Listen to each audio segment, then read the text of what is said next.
quiero dar la más cordial bienvenida a este nuevo formato del podcast Cuidando tu Sonrisa. Soy Sonia López y espero que lo disfrutes mucho. Bienvenidos.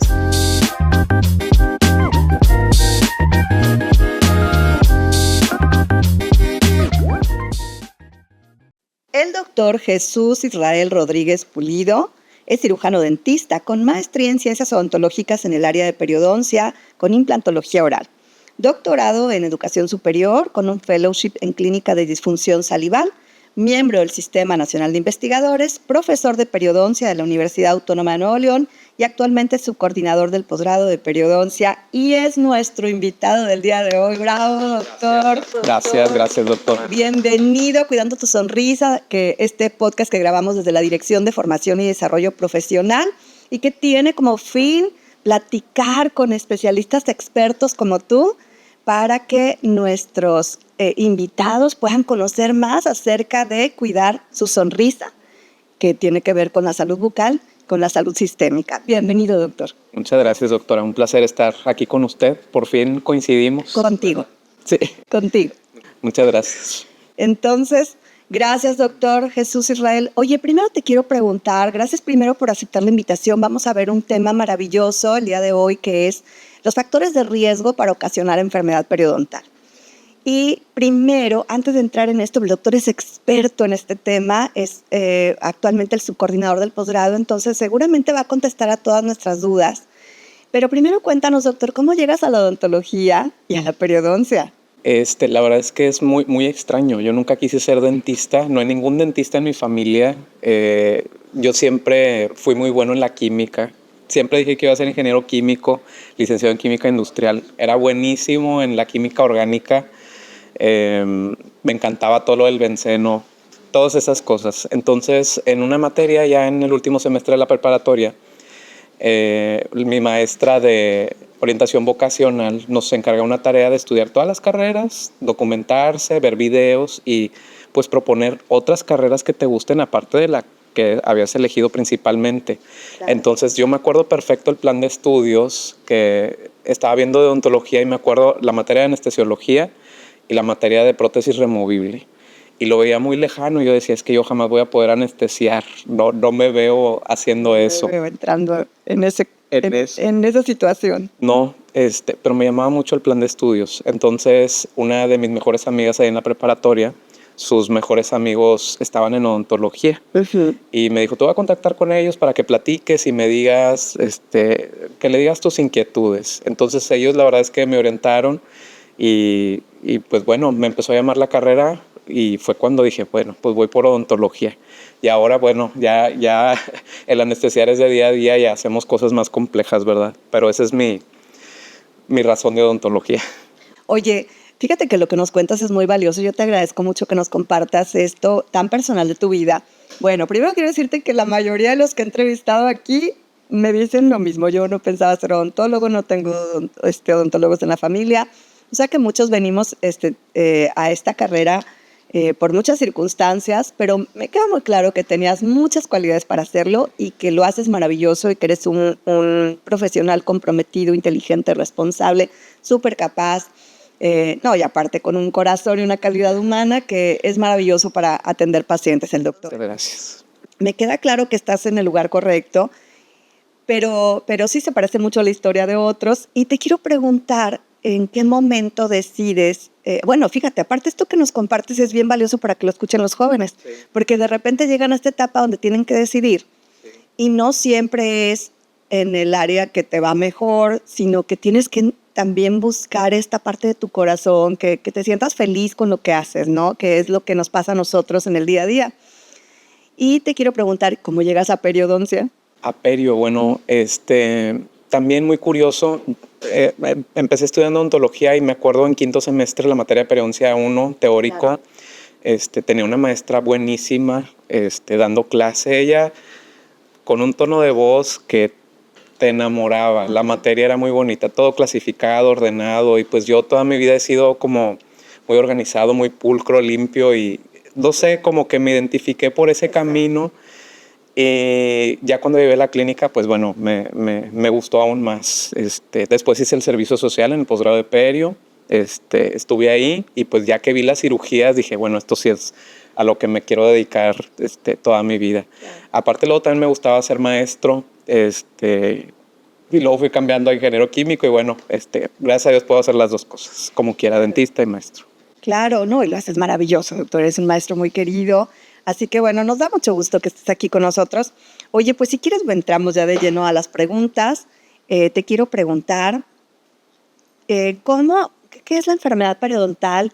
¿Cómo comienza? ¿Cuáles son las etapas o cómo la podemos identificar? Bueno, pues esta enfermedad periodontal es una clasificación muy amplia y ha ido cambiando con el paso de los años. Empieza con una acumulación de placa bacteriana, con una falta de higiene dental, que pues bueno, no sabemos, no nacemos sabiéndonos cepillar los dientes, entonces es muy común que en las personas se acumule placa dentobacteriana alrededor de los dientes, entre la encía, entonces empieza inflamando esta encía, una interacción entre el huésped y el microbioma, provocando pues esta inflamación, lo que desencadena una gingivitis. El término de gingivitis, pues bueno, que existen dos tipos de gingivitis.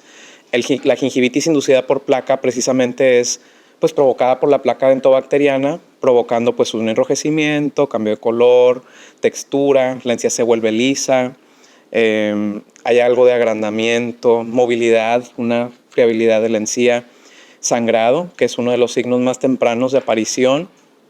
Y pues bueno, tiene varias etapas. La gingivitis, muchas veces me pasa también en el consultorio que le digo a algún paciente, oye, es que traes la encía inflamada, estás sangrando. Y una respuesta así típica es que no me lavé los dientes en la mañana o en la noche se me olvidó lavarme los dientes. Pero eso no empezó ayer o hoy en la mañana. Realmente es que hay un estudio muy, muy bonito que se llama gingivitis experimental, en donde a cierta cantidad de personas le piden abstenerse de su cepillado, todas las técnicas de higiene, y con el paso del tiempo evalúan la parte histológica y la clínica, y hay etapas. Entonces, dice que a partir de los 2 a 4 días que hay acumulación de placa y hay infiltrado inflamatorio en la encía, histológicamente hablando, aunque aún no se vea. Y eso se le llama gingivitis subclínica. O sea, ya está inflamado, pero todavía no lo detecto. Cuando sigue avanzando a otra etapa, que pasa entre los 4 y los 7 días, ya una semana después, el primer signo en aparecer siempre es el sangrado. A veces también me pasa con algún paciente que me dice, es que me paso el hilo y me sangra, pero yo no tengo gingivitis, mi encía no está roja, todavía no tengo esa enfermedad. Bueno, es que a lo mejor está en una etapa en la que aún no se manifiesta el cambio de color. Claro. El primer signo siempre es el sangrado y eso hay que decirlo que pues no es normal, ¿verdad? ¿O pudiera ser que comiencen interproximal?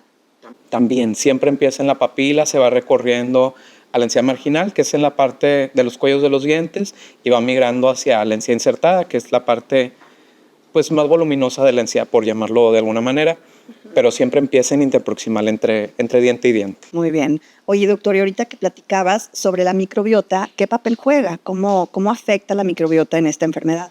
Pues bueno, microorganismos hay en nuestro cuerpo, siempre va a haber, no podemos estar libres de microorganismos. Entonces, siempre estamos protegidos por bacterias que llamamos comensales. Son bacterias buenas, generalmente son estreptococos, son bacterias gram positivas, facultativas. Son bacterias que aún así nos defienden de que no lleguen microorganismos oportunistas a causar alguna infección que no queremos. Eso es en salud. Cuando ya hay una acumulación de placa, esa simbiosis que hay de salud se rompe al acumularse la placa dentobacteriana y se convierte en disbiosis. Es decir que las bacterias cambian. Pero entonces haz de cuenta que en la placa se adhieren las bacterias, ¿verdad? Para que lo entienda un poquito más nuestro público. Sí. Se adhieren las bacterias y entonces, bueno, ya tenemos más bacterias acumuladas, pues se desequilibran. Sí, se llama sistema de coagregación. Haga de cuenta que después de lavarme los dientes hay una barrera protectora de saliva que tiene receptores de adhesión. Eso significa que las bacterias se van a adherir fácilmente a la superficie, las bacterias buenas. Si yo no elimino esas bacterias con el cepillado y no rompo ese ciclo de formación de placa, se van agregando cada vez bacterias más patógenas, más virulentas, que hacen daño a mi encía, la inflaman, claro, y llevan a las enfermedades propiamente. Claro, por supuesto. Oye, y aquí, doctor, algo importante, un tema importante es qué papel juega también o cómo afecta si alguien tiene una enfermedad sistémica, me imagino que se agrava el problema. Sí, algo que sí es importante aclarar es que el factor etiológico de las enfermedades periodontales siempre es la placa dentobacteriana. Muy bien. Una enfermedad sistémica por sí sola sería muy extraño que provoque esta enfermedad. Muy bien. Podemos decir que entonces una enfermedad sistémica es un factor agravante o modificante, más no un factor etiológico como tal. Si nos vamos, por ejemplo, a la enfermedad más sencilla, que es la gingivitis, hay factores que la hacen más grave. Por ejemplo, Pero es muy grave la combinación, ¿no? Tener una enfermedad sistémica y no cepillarme. claro, de hecho, con poco que haya de acumulación de placa, la respuesta es más exagerada de la encía, una inflamación más evidente, un agrandamiento mucho más evidente, sangrado casi espontáneo, Claro, movilidad de la encía, etc. Algunos de estos factores comunes que atacan a la gingivitis pudiéramos decir que son factores hormonales, como el embarazo, la pubertad, las pacientes que están pasando por su ciclo menstrual. Claro. Esto se debe generalmente a que pues, están elevadas las hormonas sexuales, los estrógenos, la progesterona, y esto genera cambios en el cuerpo. Por ejemplo, se dilatan los vasos sanguíneos, lo cual es más fácil que la paciente, en el caso de las mujeres, pues sangre más fácilmente. Claro. Además, por el simple hecho de elevarse esas hormonas sexuales, hay una liberación de mediadores inflamatorios, interleucinas, prostaglandinas. Entonces, algo que yo siempre incluso les menciono a las estudiantes, porque lo escucho que ellas lo dicen, ¿verdad? Yo no podría decirlo, pero que dicen, es que estoy en mi periodo menstrual, me siento inflamada en el cuerpo. Y es que precisamente es eso, hay una inflamación sistémica que si yo dejo por algún lado mi higiene oral, pues se combina mi inflamación de la boca con la inflamación propiamente de lo que está pasando sistémicamente, y la respuesta de nuestra encía pues siempre va a ser más grave, más inflamación, sangrado, etcétera. Entonces, es como tenemos la placa como factor inicial, pero se agrava si, por ejemplo, la paciente tiene una enfermedad sistémica, si está en embarazo, si toma algún medicamento, si ese medicamento produce que se disminuya la cantidad de saliva. O sea, todos estos son como factores agregados que harían más grave el problema. Sí, lo hacen aún más grave. Medicamentos, por ejemplo, que pues no podemos evitarlos porque corren riesgo la salud del paciente. Por ejemplo, los pacientes que convulsionan, la fenitoína es un medicamento muy común que provoca agrandamiento gingival. Pacientes que reciben algún trasplante de órgano, pues bueno, para que el cuerpo no lo rechace, se le dan medicamentos como la ciclosporina. Es para debilitar el sistema inmunitario y pues que no haya rechazo. Es un medicamento también que predispone al agrandamiento gingival, pero igual, regreso a lo mismo, en presencia de placa. O sea, alguien con un padecimiento sistémico que tenga un perfecto cepillado, pues no va a tener... No debería tener esa respuesta tan grave. Claro. E incluso medicamentos en condiciones más comunes, como por ejemplo los pacientes que tienen hipertensión, claro. Algunos antihipertensivos, no todos, el nifedipino, verapamilo, valproato de sodio, ese tipo de medicamentos producen también pues, un agrandamiento gingival. Doctor, por ejemplo, enfermedades como la diabetes, que es tan común. Sí, la diabetes, pues bueno, ahí lo que está ocurriendo es que pues hay una alteración en la quimiotaxis. El sistema inmune está debilitado. La quimiotaxis de los neutrófilos está disminuida, la síntesis de colágeno también está disminuido. Entonces, eso significa que son susceptibles a cualquier tipo de infección.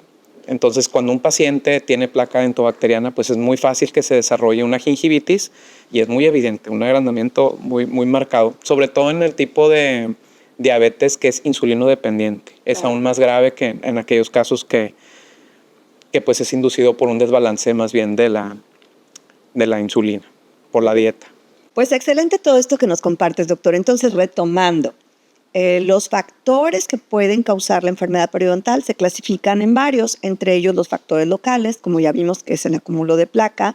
Platícanos otros factores locales. Factores locales pudiera ser factores anatómicos. Por ejemplo, si yo tengo una malformación en el diente que favorezca la acumulación de placa, la malposición de las piezas dentales, aparte una mala restauración que esté muy sobrecontorneada, que forme como si fuera un escalón que retenga placa, eso dificulta que el propio paciente lleve a cabo una correcta higiene y pues desencadene pues una enfermedad periodontal.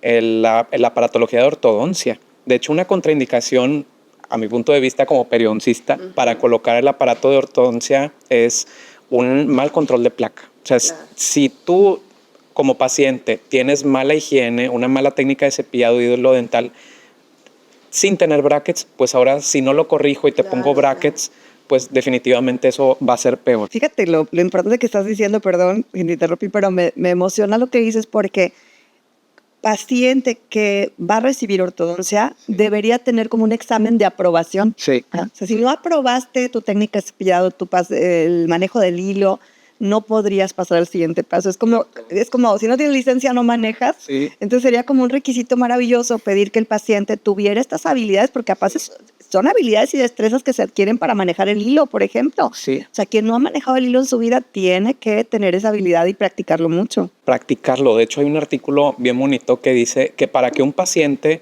domine las técnicas de higiene se requieren 3.5 horas.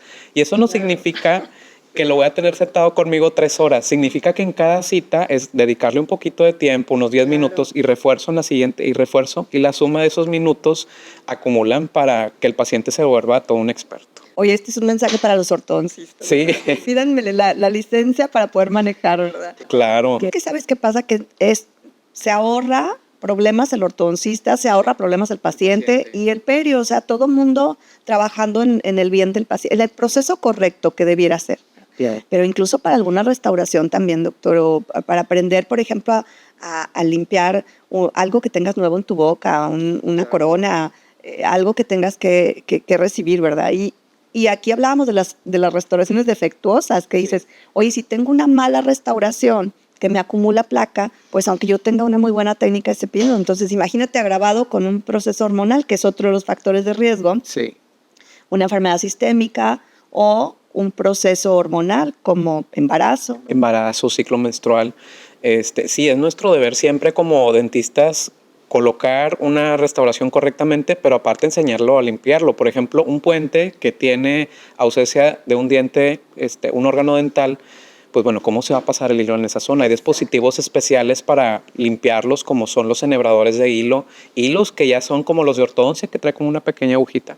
Ya. Pero bueno, ya me desvió del tema. No, está excelente, está excelente. Oye, doctor, y la pregunta así, obligada, ¿el tabaquismo? Bueno, el tabaquismo también es uno de los factores que hoy en día está muy fuerte. Los jóvenes ahorita traen mucho, no tanto el cigarro convencional de tabaco, sino también el vape.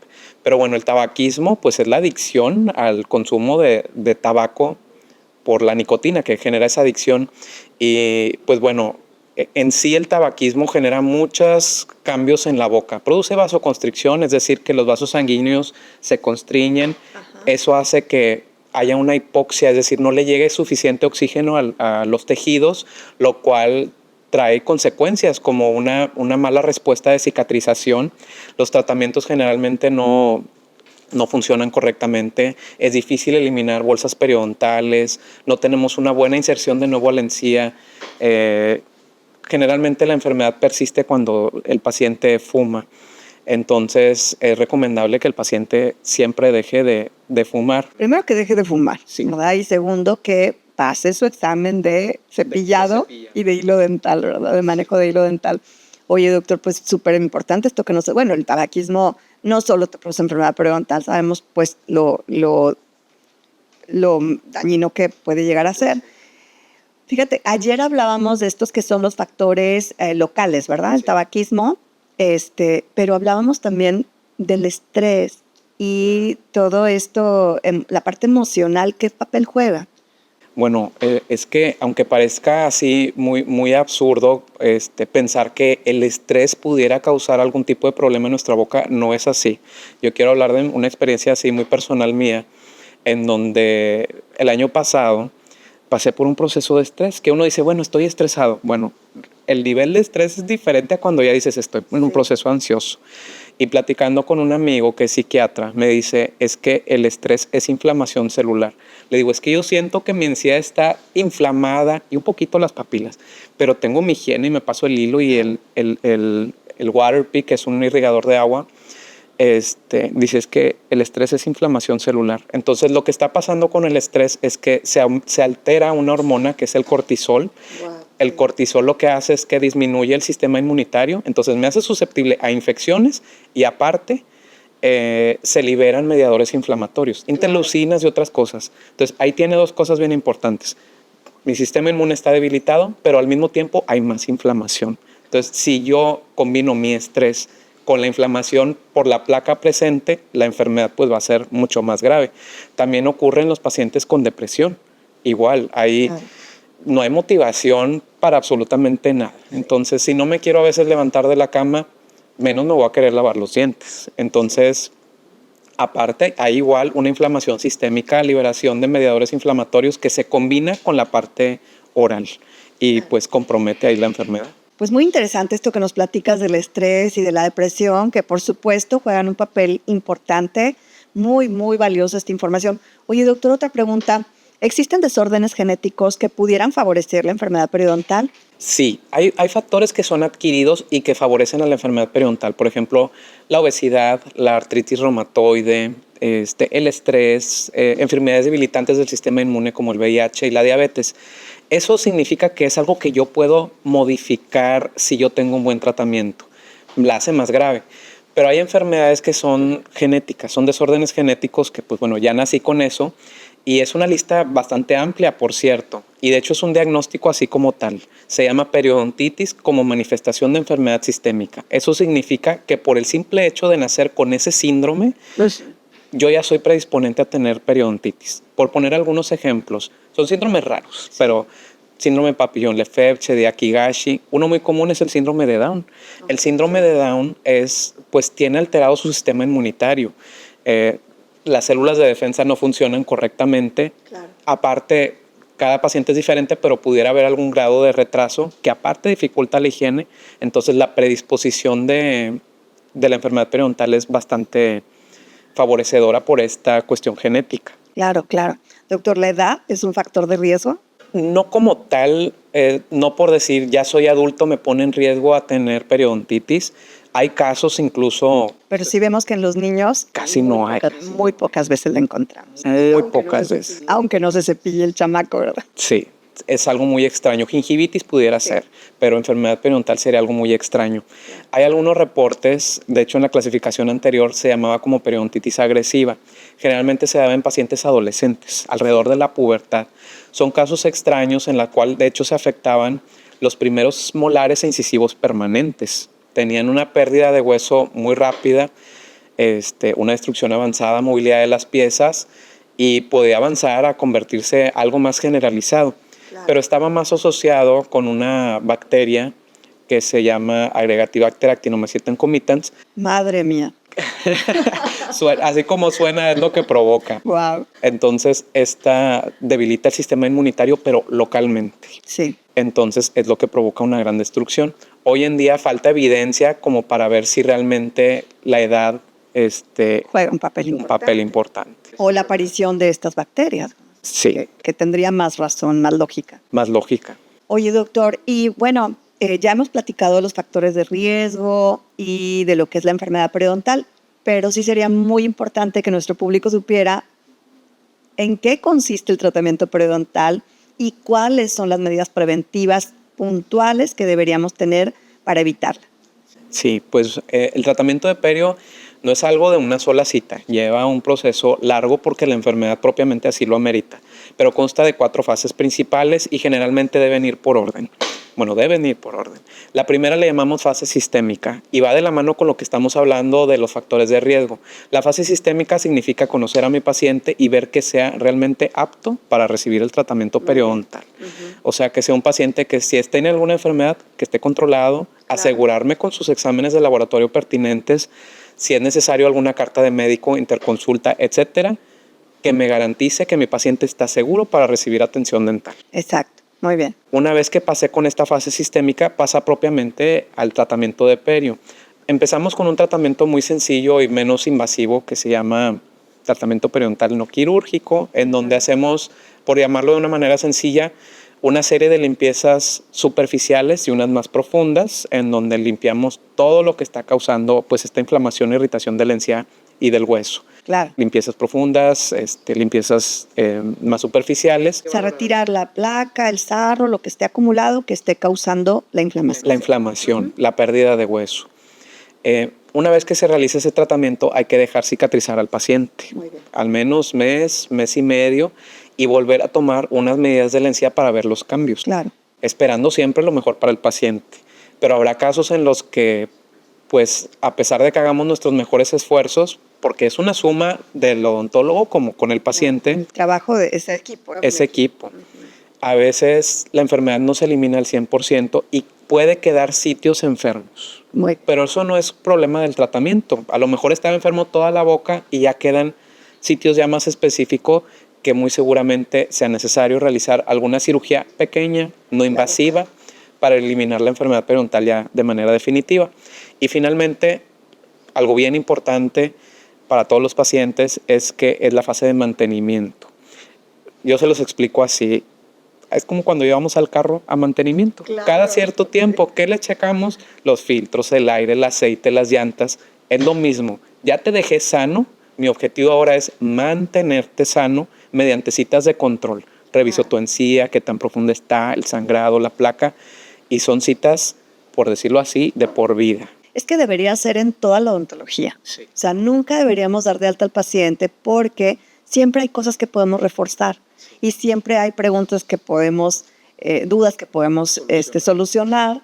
Y sobre todo que estas citas en donde revisas al paciente de manera gradual, por siempre, pues puedes detectar de manera temprana cualquier cosa e impactar también de manera temprana. Entonces sí, me parece maravilloso lo que dices y debería ser para todos. Para todos. Y de hecho es muy bonito porque las citas de mantenimiento son, empezamos con citas cortas y se va alargando un poquito. Empezamos con citas de cada 3 meses y regresando a lo mismo de los factores de riesgo, tal vez en esos meses que no lo he visto, le diagnosticaron una diabetes nueva, claro, alguna enfermedad nueva, toma medicamentos nuevos que ahora lo va a predisponer a una enfermedad. Entonces, estar alerta siempre en esas citas de control. Aprender bien la técnica de cepillado, aprender bien el manejo del hilo dental, aprender las veces que debo cepillarme. A ver, en breve, doctora, así dinos así el ABC de lo que debo saber para evitar la enfermedad periodontal. Algo bien importante es que si yo tengo una enfermedad sistémica y yo estoy controlando mi enfermedad sistémica, mi salud sistémica va a mejorar mi boca. Muy bien. O sea, el control de mi enfermedad va a mejorar mi boca. E incluso hay estudios que si yo mejoro mi tratamiento de perio, mejora mi salud sistémica. Es algo bidireccional. Entonces, siempre estar con nuestro médico. Ese sería el primer punto. El segundo es acudir al dentista. Definitivamente decir, necesito ayuda. Tengo signos como mal olor, movilidad de las piezas, sangrado, mi encía está roja, se me están retrayendo las encías y veo mis dientes un poco más largos. Entonces, son signos que no duelen, pero sí están ahí. Son pequeñas red flags de decir, necesito ir al dentista y recibir un tratamiento oportuno. Y el tercer punto, pues la prevención es lo más importante. Tener mis citas regulares con el dentista de mantenimiento, de control, y en casa mantenerme sano con una buena técnica de cepillado después de cada comida. El hilo dental, pues bueno, es necesario utilizarlo. Por lo menos una vez al día. Por lo menos una vez al día. ¿Te recomienda en la noche? En la noche, porque en la noche es cuando pues tengo más tiempo de... Más tiempo y voy a pasar muchas horas dormido, con inactividad de mi saliva. De mi saliva. Pero tengo que, o sea, yo puedo usar el cepillo 3 veces al día después de cada comida y el hilo en la noche y no lo sé usar a lo mejor. Aunque lo use, no lo sé usar. Entonces sí tengo que ir con mi odontólogo a que me enseñe a usar el cepillo, que me enseñe a usar el hilo, que se podía hacer otro podcast. Claro. Y nos haces el favor de venir y hacemos una técnica, una demostración y será maravilloso. Ese puede ser otro episodio. Claro, con mucho gusto. Gracias, doctor. Entonces, usarlos y aprender a usarlos. Claro. Y no dejar de visitar a mi odontólogo. Al dentista. Doctor, pues ha sido una plática muy padre, te agradezco muchísimo, eres un hombre que admiro porque a pesar de que eres muy joven, pues eres un hombre ya muy preparado, muy capaz, muy responsable, muy serio, siempre educado, te felicito. Tus papás hicieron un gran trabajo. Muchas gracias, doctora. ¿Me lo saludas mucho? Claro que sí. Y bueno, quiero preguntarte, porque esto es algo que también les preguntamos a los invitados, y ya sé yo un poquito lo que me vas a contestar porque lo hemos platicado, pero ¿qué otra cosa disfrutas hacer aparte de la periodoncia? Híjole, va a sonar muy extraño, pero me encantan los videojuegos. Muy Me encanta, siempre he sido apasionado desde muy chico hasta todavía. Entonces, me distrae muchísimo, se me va la mente en eso. Últimamente he tomado algo de amor por el ciclismo. Me salgo en las noches y el aire frío, la tranquilidad de la ciudad sin ruido. ¿Normal o montaña? Normal. Sí, me voy ahí a los parques, Parque Fundidora. Qué bien, que sí, esa experiencia está muy padre. Me relaja muchísimo, se va el tiempo. Y también he adoptado un poquito el cariño por pintar. Ahí novato, aprendiendo. Yo ya vi 2 pinturas del doctor y me encantaron y me parecieron fabulosas. Creo que tienes talento. Muchas gracias, doctora. Ahí agarrándole cariño y técnica, aprendiendo con tutoriales, pero con mucho gusto de aprender eso. Pues qué padre, doctor. Te felicito, te agradezco mucho. Me encantaría que nos dijeras si alguien tiene alguna duda, alguna pregunta. Te pueden encontrar en el posgrado de periodoncia a cargo de la doctora Marianela Garza, que le mandamos un saludo. Y bueno, cualquier duda que tengan, no sé si tengan los teléfonos del posgrado para que se comuniquen los pacientes. Sí, pues bueno, cualquier paciente que tenga alguna duda, inquietud, cualquier pregunta, tenemos citas de valoración, pueden ir a preguntar, cualquier duda es buena, no hay preguntas malas. Claro. Las consultas están abiertas, estamos de lunes a viernes desde las 8 de la mañana hasta las 7 de la noche. Y los teléfonos de atención, pues bueno, es 81 83 29 42 50. Ahí es el teléfono directo de la recepción. De la recepción. Y si tienen dudas en otra área, es 81 83 29 42 30 y de ahí ese es el conmutador y de ahí los refieren al posgrado que ustedes tengan duda. Visítenos, estamos con las puertas abiertas y en la mejor disposición de atenderlos. Doctor, ¿te quieres despedir de nuestro público? Pues bueno, muchas gracias por haber acompañado esta plática, haber estado al pendiente. Espero les haya servido, les haya sido de su agrado y pues cualquier duda acudan con nosotros al posgrado de periodoncia. Y también, doctora, agradecerle a usted por la invitación. Hombre, nada que Ha agradecer. sido un honor haber estado aquí con usted y yo también la admiro mucho y la respeto muchísimo platicando todo esto. Salir con usted platicando es salir motivado y me falta hacer más cosas. Qué lindo, doctor. No, te agradezco. Eres fenomenal. Sé que tienes un brillante futuro por todo lo que eres. Y bueno, pues a todos nuestros amigos les mandamos un abrazo con mucho cariño. Los queremos mucho. Cuídense mucho. Cuiden su sonrisa. Esta es una producción de la Dirección de Formación y Desarrollo Profesional. Las opiniones externadas son responsabilidad de los anfitriones e invitados y no reflejan necesariamente la opinión de la UANL.